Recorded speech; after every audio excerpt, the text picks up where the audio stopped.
Hello बच्चों, चलिए प्रश्न को पढ़ते हैं और समझते हैं। एक कण बिंदु ए पर इस पर है। इस पर तीन बल P1, P2 और P3 कार्य कर रहे हैं। यदि यह कण बिंदु ए से बिंदु बी तक विस्थापित होता है तो कुल किया गया कार्य ज्ञात कीजिए। जबकि ए तथा बी के स्तरीय सदिश भी आपको यहाँ पर दिए गए हैं। उसके बाद बल P1 का आघूर्ण बिंदु 1, 0, 1 के परिध ज्ञात कीजिए। तो दो बातें प्रश्न में पूछी गई है। प्रश्न को हल करने से पहले हम प्रश्न के लिए मुख्य अवधारणा लिखेंगे। तो प्रश्न के लिए मुख्य अवधारणा जिसकी सहायता से इस प्रश्न को हल किया जाएगा। मुख्य अवधारणा में हम सबसे पहले कार्य ज्ञात करने का सूत्र लिखेंगे। तो मैं यहाँ लिख देता हूँ। संक्षेप में हम इसको लिख सकते हैं कुल कार्य। कुल कार्य और कुल कार्य बराबर होता है, यदि हमें इससे संबंधित सूत्र लिखना है तो ये हो जाएगा परिणामी कुल बल और डॉट विस्थापन। विस्थापन सदिश को आप डी से भी व्यक्त कर सकते हो या फिर एस से भी व्यक्त कर सकते हो। तो ये आपका कुल कार्य होगा। उसके बाद बल आघूर्ण, बल आघूर्ण, बल आघूर्ण का सूत्र होता है आर सदिश क्रॉस एफ सदिश। आर का एफ के सापेक्ष बल आघूर्ण। ठीक है।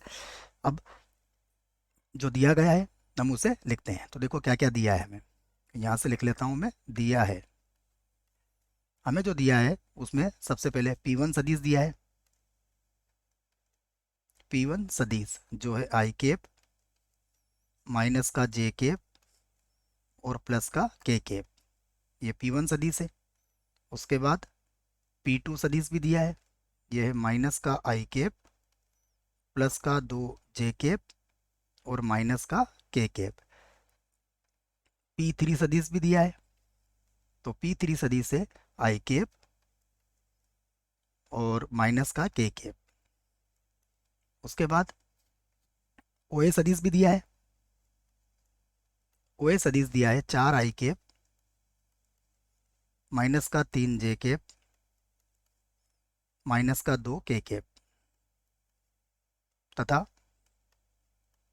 एक बात और दी गई है OB सदिश।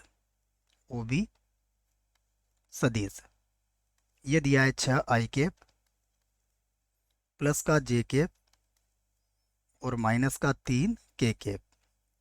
ये हमें दिया गया है। तो सबसे पहले हम क्या करेंगे, कुल परिणामी बल निकालेंगे तीनों का। तो मैं सबसे पहले परिणामी बल ज्ञात कर लेता हूँ। यहाँ लिख देता हूँ मैं परिणामी बल। परिणामी बल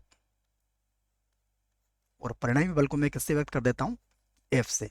तो F बराबर क्या हो जाएगा, P1 plus P2 plus P3। ये तीनों सदिश के रूप में हमें दिए गए हैं। तो P1 कितना दिया है, P1 है आई केप माइनस का जे केप प्लस का के केप। P2 दिया है माइनस का आई केप प्लस का 2j केप और माइनस का के केप। ये हमें क्या दिया है, P2। ठीक है ना, देख लेते हैं। माइनस आई केप 2j केप माइनस के केप।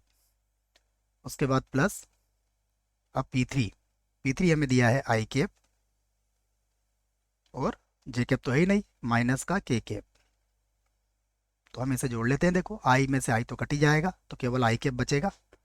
तो ये हो जाएगा आई केप। जे 2j में से जाएगा तो केवल जे बचेगा, तो प्लस का होगा जे केप और के कट जाएगा लेकिन फिर भी माइनस का के केप बच जाएगा। ये हो गया हमारे पास परिणामी सदिश। अब हम यहाँ पर ए बी निकाल देते हैं। विस्थापन निकालना पड़ेगा हमें। तो ए बी सदिश, ए बी सदिश किसके बराबर होगा, ओ बी सदिश माइनस ओ ए सदिश के।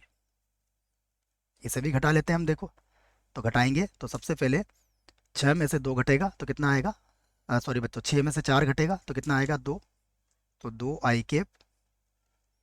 उसके बाद फिर घटाएंगे तो 1 और माइनस माइनस प्लस हो जाएगा तो 4j केप प्लस का 4j केप।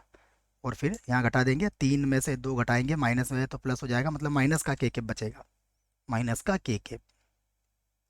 ये आ गया हमारे पास।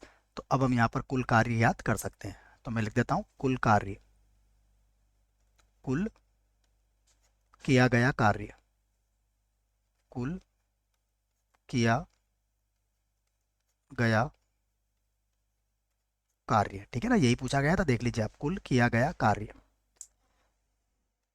बराबर कितना हो जाएगा, बराबर हो जाएगा एफ सदिश और डॉट हो जाएगा ए बी सदिश, ए बी सदिश।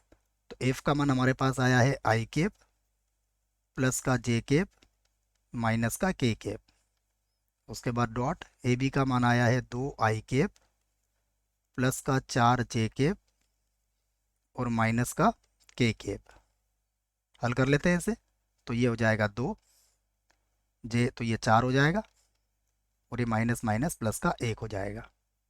तो बराबर कितना आ जाएगा, बराबर आ जाएगा 7 इकाई, 7 इकाई। इसका अर्थ ये हुआ कि हमारा एक उत्तर आ चुका है। दूसरा जो हमसे पूछा गया है वो भी लिख लेते हैं।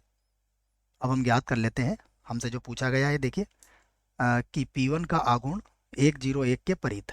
तो यहाँ लिख देता हूँ मैं, P1 का आघूर्ण, P1 सदिश का आघूर्ण निकालना है हमें। तो यहाँ से लिख देते हैं इसको, P1 सदिश का बल आघूर्ण, बल आघूर्ण क्या है, बिंदु 101 के परित। देखिए क्या होगा, ये सारणी की सहायता से हल होगा। सबसे पहले होगा आई केप, जे केप और के केप।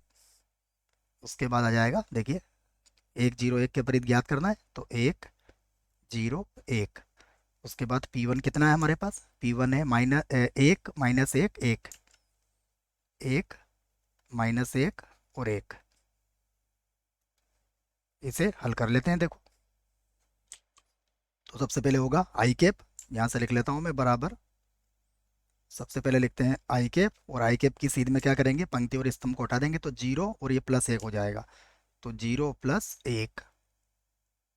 उसके बाद माइनस का जे केप होगा, और इसकी सीध की भी पंक्ति और स्तंभ को हटा देंगे, तो 1 - 1 हो जाएगा ये। ठीक है, तो ये हो गया 1 - 1, प्लस हो जाएगा के केप, और के केप की सीध की भी पंक्ति और स्तंभ को हटा देंगे, तो -1 - 0, माइनस का 1 माइनस का 0।